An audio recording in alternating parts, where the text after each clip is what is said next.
ये हमारी fundamental rights के ऊपर कंटिन्यू क्लास है, जो कि हमारी 5th कैटेगरी है। 5th कैटेगरी क्या है हमारी? Cultural and educational right. Okay, इस कल्चरल एंड एजुकेशनल राइट के ऊपर अंडर 2 आर्टिकल आते हैं, एक आर्टिकल 29 और एक आर्टिकल 30। आर्टिकल 29 क्या कहता है?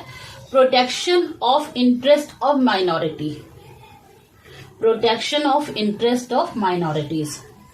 लेकिन हमारे कॉन्स्टिट्यूशन में ये माइनॉरिटीज वर्ड कहीं भी यूज नहीं किया गया है। उसकी जगह हमने क्या कहा? Any section of citizen, any section of citizens की हमने बात की गई है, जिनके religious as well as linguistic जो कल्चर है उनका, उसको प्रोटेक्ट करेंगे इसके थ्रू। ठीक है, तो इस वाले में क्या है? इसमें एक लार्जर सेक्शन का प्रोटेक्शन की बात कर दिया गया, एनी सेक्शन ऑफ सिटीजन की बात कर दी गई है, रिलीजियस और लिंग्विस्टिक। तो ये क्या करता है? बट बेसिकली इसका भी protection of interest of minority, mainly ये इंटरेस्ट अगर जरूरत पड़े तो एनी सेक्शन की बात कर सकते हैं, लेकिन बेसिकली ये भी रिलीजियस और लिंग्विस्टिक कल्चर जो है उनका उसको प्रोटेक्शन की बात करता है। Then next one is article 30। Article 30 क्या है? Right of minorities to establish and administer educational institution. Means जो इसमें जो है माइनॉरिटीज को ये राइट मिलता है कि वो अपना एजुकेशनल इंस्टीट्यूशन एस्टेब्लिश कर ले और उसको एडमिनिस्टर भी कर सकते हैं। ओके, अच्छा, इसमें अगर वो एजुकेशनल इंस्टीट्यूशन एस्टेब्लिश करते हैं तो उसमें 3 कैटेगरीज आ जाती है। एक क्या है? वो seek recognition as well as aid from state. पहला क्या है? वो रिकॉग्निशन भी लेते हैं और एड भी स्टेट से लेते हैं। दूसरा क्या है? रिकॉग्निशन तो लेते हैं लेकिन एड नहीं लेते हैं। Next one is neither recognition nor aid. दोनों ये स्टेट से नहीं लेते, ना वो रिकॉग्निशन लेते हैं ना एड लेते हैं, ना उनसे कोई सहायता लेते हैं।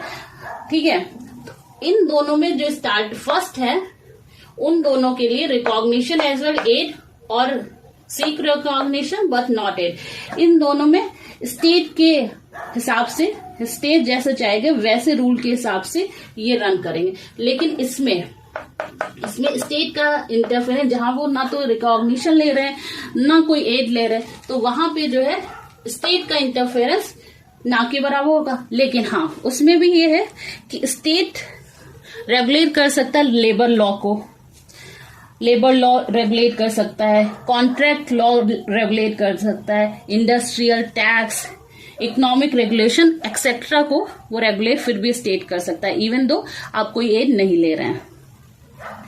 ठीक है, तो ये जो है बेसिकली जो सेकेंड वन है वो बेसिकली फोकस्ड है माइनॉरिटीज के लिए इसमें। लेकिन अगर हम किसी और भी सेक्शन को भी रिकॉग्निशन दे सकते हैं 29 में। नेक्स्ट वन जो सबसे इंपॉर्टेंट है, soul of the fundamental right, article 32। Article 32 कह सकते हैं एक सोल है हमारी फंडामेंटल राइट्स का। अगर ये नहीं होता 32 तो ये हमारा फंडामेंटल राइट्स यूजलेस हो जाता, नल। अंबेडकर, डॉक्टर भीमराव अंबेडकर ने जैसा कि कहा भी इस राइट के ऊपर कि ये बहुत ही इंपॉर्टेंट है, इसके बिना constitution would be nullity. Nullity मतलब शून्य के बराबर होता। तो ये आर्टिकल 32 क्या है?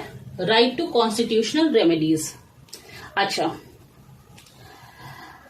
ये राइट जो है itself, right to get fundamental right protected itself a fundamental right, मतलब जो प्रोटेक्टेड 32 जो है इटसेल्फ एक राइट बना दिया गया फंडामेंटल राइट्स को प्रोटेक्ट करने के लिए। अच्छा, सुप्रीम कोर्ट क्या है? अंडर आर्टिकल 32 सुप्रीम कोर्ट क्या है? फंडामेंटल राइट्स का डिफेंडर भी है और गारंटर भी है। Next, high court under 22 sorry हाँ, अंडर आर्टिकल 226 जिसमें क्या कहता है, जो इसका ज्यूरिडिक्शन है, मीन्स अगर आपका फंडामेंटल राइट्स कर्टेल हो रहे हैं तो आप डायरेक्टली सुप्रीम कोर्ट जा सकते हो, लेकिन ये इसका एक्सक्लूसिव राइट नहीं है। आप हाई कोर्ट भी जा सकते हो और पार्लियामेंट चाहे तो किसी अदर कोर्ट को भी ये अथॉरिटी दे सकता है, जो कि अभी तक नहीं है। इसलिए इसका जो सुप्रीम कोर्ट का ज्यूरिडिक्शन ऑफ सुप्रीम कोर्ट है, ओरिजिनल तो है लेकिन एक्सक्लूशन नहीं है, सिर्फ उसी के पास नहीं, हाई कोर्ट भी ये रखता है, हम हाई कोर्ट भी जा सकते हैं। अच्छा, अगर आपका अननेसेसरी फंडामेंटल राइट्स कर्टेल किया जाए तो आप डायरेक्टली सुप्रीम कोर्ट जा सकते हैं। किसके थ्रू? रिट्स के थ्रू। इसमें 5 रिट्स आती हैं। 5 रिट्स हैं। First one is habeas corpus. Habeas corpus का मतलब है to have the body of. To have the body of का मतलब क्या हो गया कि ये जो है कोर्ट ने इशू किया किसी भी पर्सन को, अगर किसी पर्सन ने आपको डिटेन कर दिया है तो कोर्ट इशू कर रहा है कि भाई आपने इसको पेश किया जाए। किस लिए आपने डिटेन किया है?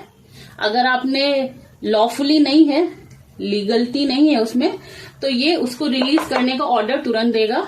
लेकिन अगर लॉफुली आपने डिटेन किया है तो आपका ये जो है क्रैश हो जाएगा। Second one is mandamus. Mandamus कब इशू होता है? मैंडामस का मीनिंग होता है वी कमांड। मैंडामेंस क्या किसको इशू होता है?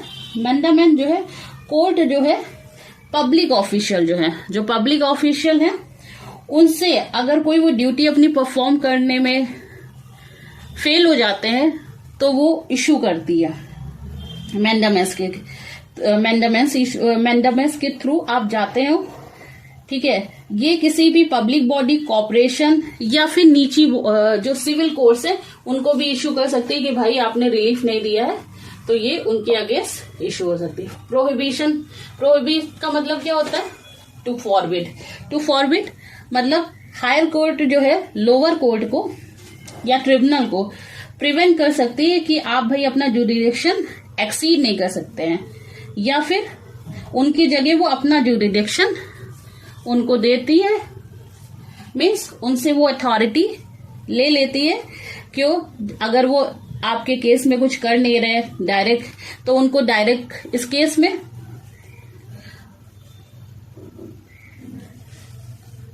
हायर कोर्ट जो है लोअर कोर्ट को डायरेक्शन पास कर सकती है, प्रोहिबिट कर सकती है, मना कर सकती है कि आप ट्रांसफर करो या कोई इसमें ऑर्डर करो। Next one is statutory. ये इसका क्या मतलब है? टू बी सर्टिफाइड और टू बी इन्फॉर्म्ड। इसका मतलब ये हुआ कि भाई स्टैट्यूटरी में क्या हुआ कि आपको हायर कोर्ट जो है लोअर कोर्ट को इशू करती है। कब इशू करती है? कि केस पेंडिंग है, आपका केस पेंडिंग है, तो वो कहती है कि भाई इसको ट्रांसफर करो या तो क्वैश कर दो या तो रद्द कर दो। Next one is quo warranto means by what authority और वारंट, मतलब किसकी अथॉरिटी से, किसकी अथॉरिटी से। इसका मतलब क्या हुआ कि कोर्ट जो है ये इंक्वायर कर सकती है, पूछताछ कर सकती है कि भाई ये जो पर्सन है जो क्लेम कर रहा है किसी पब्लिक ऑफिस को, वो लीगल है भी, कि उसकी लीगैलिटी चेक करता है कि लीगलिटी है भी या नहीं है। अगर नहीं है तो उसके अगेंस्ट फिर वो रिट इशू करता है, ठीक है।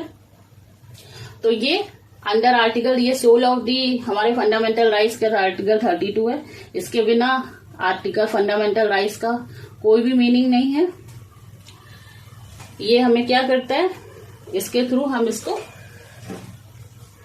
जस्टिफिएबल है। अगर आपका राइट कर्टेल हो रहा है तो इन 5 रिस्क के अंडर आप जाके डायरेक्टली सुप्रीम कोर्ट या हाई कोर्ट जाके अपने राइट्स के लिए केस फाइल कर सकते हैं। अच्छा, next one is article 33। Article 33 क्या है? ये एम्पावर करता है, मीन्स पार्लियामेंट टू रिस्ट्रिक्ट और abrogate fundamental rights of member of arm force, para force, police force, ये क्या करता है कि भाई जो स्पेशल फोर्सेस हैं, आर्म फोर्स वगैरह, इन सब के लिए भी, इनके लिए भी जैसे हमारे लिए फंडामेंटल राइट्स है, इनको कुछ फंडामेंटल पार्लियामेंट जो है इनके कर्टेल कर सकती है, इनको रिस्ट्रिक्ट कर सकती है। जैसे ये कहीं भी कुछ भी नहीं बोल सकते हैं अपने फोर्स के अगेंस्ट, या फोर्स की इम्पोर्टेंट जानकारी ऐसे करके किसी को पब्लिकली या फिर प्रेस में नहीं बोल सकते हैं। तो कुछ उनकी फ्रीडम एक्सप्रेशन स्पीच में कुछ मामले उनके रिस्ट्रिक्ट कर दिए जाते हैं। अच्छा, उसके लिए एक्ट बने, navy act 1950, army act 1950, air force act 1950 और पुलिस फोर्स एक्ट बना, वो भी पुलिस फोर्स एक्ट बना 1966 में। ऐसे बॉर्डर सिक्योरिटी फोर्सेस एक्ट आए। तो इसके अंडर में इतने सारे हमारे एक्ट पास किए गए। The next one is article 34, restriction on rights conferred by this part, इस पार्ट के थ्रू वाइल, मतलब आर्टिकल, ये कौन सा पार्ट है हमारा, पार्ट 3। तो पार्ट 3 के अंदर जो हमें राइट्स प्रोवाइड हुए हैं वो उनको भी रिस्ट्रिक्ट कर दिया जा सकता है। कब? जब मार्शल लॉ जब फोर्स में हो किसी भी एरिया में। अच्छा, मार्शल लॉ कहीं भी जो है कॉन्स्टिट्यूशन में वर्ड यूज नहीं हुआ है, उसकी जगह हमारा मतलब मिलिट्री रूल कहीं किसी भी एरिया में लगा हुआ है। अच्छा, ये मार्शल लॉ जो था ये ब्रिटिशर्स ने बहुत यूज किया हमारे अगेंस्ट में। तो वही समझ लो कि 1935 से हमने बहुत कुछ एक्ट्स लिया है। तो मिलिट्री लॉ रूल कहीं पे भी हो तो वहां पे भी कुछ रिस्ट्रिक्शंस लगाए जा सकते हैं, आपके मूवमेंट वगैरह पे रिस्ट्रिक्ट कर देते हैं अगर मार्शल लॉ किसी एरिया, पर्टिकुलर एरिया में लगा हुआ है। जैसे कि हम देखते ही हैं मणिपुर, नागालैंड, इन सब जगह पे भी मार्शल लॉ कभी कभी लगा दिया जाता है। तो आपका मूवमेंट रिस्ट्रिक्ट हो जाता है, freedom of speech and expression cartel कर दिया जाता है। तो ऐसे बहुत से हैं। अच्छा, next one is article 35, last article, power to make law to give effect to certain specified fundamental right shall vest only in the parliament। अच्छा, क्या होता है इस राइट में, इस फंडामेंटल राइट आर्टिकल 35 में क्या है कि पावर दी गई है कुछ ऐसे लॉ, कुछ ऐसे स्पेसिफाइड जो फंडामेंटल राइट हैं उनके ऊपर भी लॉ बनाया जा सकता है, लेकिन ये पावर सिर्फ पार्लियामेंट के अंदर है, नॉट इन स्टेट लेजिस्लेचर के अंदर नहीं है। ठीक है, जैसे क्या है ये,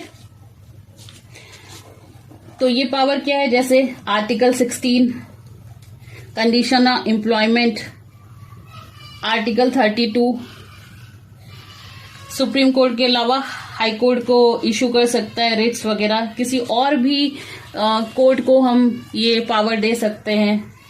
जैसे आर्टिकल 33 के ऊपर लॉ बना सकता है, आपका मूवमेंट जहां पे मार्शल लॉ हो वहां पे भी फोर्स में, मतलब मार्शल लॉ, आर्टिकल 34 पे भी लॉ बना है, मार्शल लॉ अगर कहीं पे भी एक्टिव है तो वहां के लिए, या फिर आर्टिकल 33 आर्म फोर्सेस के लिए भी रिस्ट्रिक्शन के लिए लॉ बना सकता है। जैसे बाकी जैसे अनटचेबिलिटी के ऊपर, ट्रैफिकिंग के ऊपर, इससे रिलेटेड जो लॉ आर्टिकल 35 के थ्रू पार्लियामेंट बना सकता है, लेकिन स्टेट लेजिस्लेचर को ये पावर नहीं है। तो ये इस क्लास से हमारा जो है फंडामेंटल राइट कंप्लीट होता है। होप आप लोग को समझ में आया होगा। If you have any query you can ask me in comment section. Thank you. And if you like this video, please like and subscribe. Thank you.